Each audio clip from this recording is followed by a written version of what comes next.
நமக்கு ஒரு நாள் அந்த மரணம் இருக்கிறது.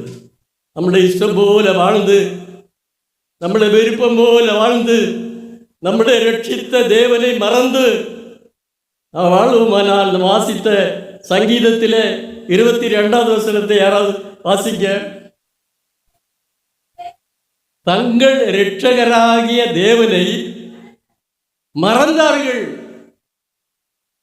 அநேக நன்மைகளை பெற்றார்கள், செங்கடலை கடந்தார்கள். அது தேவனால அநேக நன்மைகளை மோசே மூலமாக தேவன் அவர்களுக்கு செய்தார்.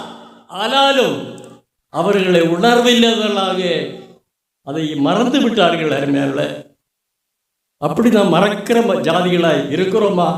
தயவு செய்து உடைய கால்களை பிடித்து நான் கெஞ்சுகிறேன்.